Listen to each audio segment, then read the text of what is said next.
வணக்கம். மயங்கொலி சொல்லகராதில அந்தண், அந்தண் அப்டின்னா என்னன்னு பார்க்கலாம். இப்ப அந்தண் 3 சொல்லி இன் வர அந்தண் அப்டின்னா, அந்தணர் குலம், துறவியர் வகுப்பு அப்டின்னு சொல்றாங்க. அந்தணர் குலம், துறவியர் வகுப்பு தான் அந்தண். அதுக்கப்புறம் அந்தண் அப்டின்னா கடுக்காய். அந்தண் அப்டிங்கிறது கடுக்காய். நமக்கு தெரியும். கடுக்காய்னா கடுக்காய் நம்ம பார்த்துருப்போம். அதுக்கு பேர் வந்து அந்தண் அப்டின்னு சொல்றாங்க, மயங்கொலி சொல்லகராதில. அடுத்ததா அர, அர. அர அப்டிங்கிறது சின்னரா. சின்னரா வர அர அப்டின்னா பாம்பு, நாகமல்லி. எதுனா அர. பாம்பு, நாகமல்லி.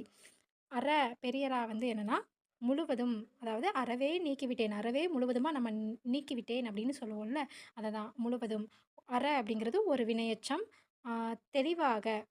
அற அப்படின்னா முழுவதும் ஒரு வினையெச்சம் தெளிவாக. அடுத்ததா அரசம், அரசம். அரசம் அப்படின்னா என்னன்னா, மூலநோய்.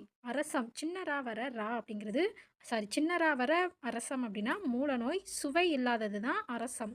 மூலநோய், சுவை இல்லாதது அப்படிங்கிறது அரசம். பெரிய ரா வர அரசம் அப்படிங்கிறது கத்தரி, கத்தரி, கத்தரி அரசம்.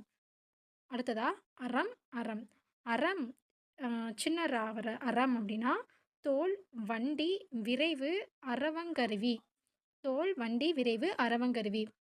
எக்ஸாம்பிள் இந்த அறம் அப்படிங்கிற வார்த்தை வந்து திருக்குறள்ல எந்த குறள் அறம்போலும் கூர்மையரேனும் மரம்போல்வர் மக்கட்பண்பில்லாதவர் அப்படின்னு சொல்லியிருக்காங்க. அடுத்ததா அறம் பெரியரா வர அறம் அப்படிங்கிறது கடமை, உண்மை, ஒழுக்கம், கற்பு, இன்பம், நன்மை, அறச்சாலை, அறத்தெய்வம், சமயம், நோன்பு, நல்வினை.